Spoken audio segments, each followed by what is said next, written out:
পশ্চিমবঙ্গের তাপপ্রবাহের যে পরিস্থিতি চলছে, ইমিডিয়েট কোনো কমার সম্ভাবনা নেই। তো আগামী এক সপ্তাহ ধরে এরকমই মোটামুটি কন্টিনিউ করবে। বরং দিনের তাপমাত্রাটা আগামী 2-3 দিনের মধ্যে আরও 1 থেকে 3 ডিগ্রি মতো বাড়বে। সমস্ত জেলাতেই দক্ষিণবঙ্গে তাপপ্রবাহের সতর্কতা থাকছে। কোথাও কোথাও তীব্র তাপপ্রবাহেরও সতর্কতা রয়েছে। যেমন 25 তারিখে দক্ষিণ চব্বিশ পরগনা, পূর্ব মেদিনীপুর, পশ্চিম মেদিনীপুর, পূর্ব পশ্চিম বর্ধমান, হাওড়া, হুগলি, মেনলি এই জেলাগুলোয় তীব্র তাপপ্রবাহের সতর্কতা রয়েছে।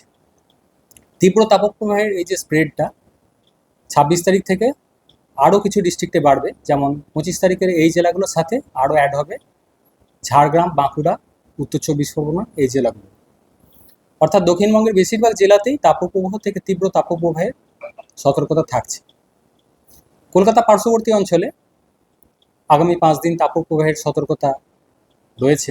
সর্বোচ্চ তাপমাত্রা 25 তারিখে এখনো পর্যন্ত 2:30 পর্যন্ত যেটা রিপোর্ট রয়েছে 41.6 ডিগ্রি, যেটা লাস্ট 50 বছরের হিসাবে যদি দেখা যায় সেকেন্ড হাইয়েস্ট। এর আগে কলকাতায় সর্বোচ্চ ছিল লাস্ট 50 ইয়ার্সে দেখলে 1980-তে 41.7 এপ্রিল মাসে। এবছর আজকে যেটা গেছে 2:30 পর্যন্ত 41.6। কলকাতা পার্শ্ববর্তী অঞ্চলে তাপমাত্রা মোটামুটি এরকমই 41 ডিগ্রির কাছাকাছি থাকবে, বা 2-1 দিন হয়তো 42 ডিগ্রির কাছাকাছিও পৌঁছে যাবে।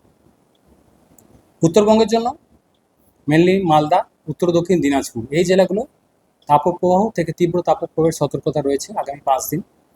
আর জলপাইগুড়ি, আলিপুরদুয়ার, কোচবিহার, এই জেলাগুলোতেও যথেষ্ট গরম এবং অস্বস্তিকর ওয়েদার থাকবে। বৃষ্টিপাতের সম্ভাবনা মেনলি উত্তরবঙ্গের দার্জিলিং, কালিম্পং সংলগ্ন জলপাইগুড়ি, এই জেলাগুলো হয়তো 2-1 জায়গায় লোকালাইজড বৃষ্টির কিছুটা সম্ভাবনা থাকছে আগামী কয়েকদিন। এছাড়া দক্ষিণবঙ্গ বা উত্তরবঙ্গের অন্যান্য জেলাগুলো বৃষ্টিপাতের সেরকম কোনো সম্ভাবনা থাকছে না আগামী এক সপ্তাহ। কলকাতার ক্ষেত্রে মেনলি শুষ্ক ওয়েদার, তাপপ্রবাহ থাকবে, কন্টিনিউ করবে।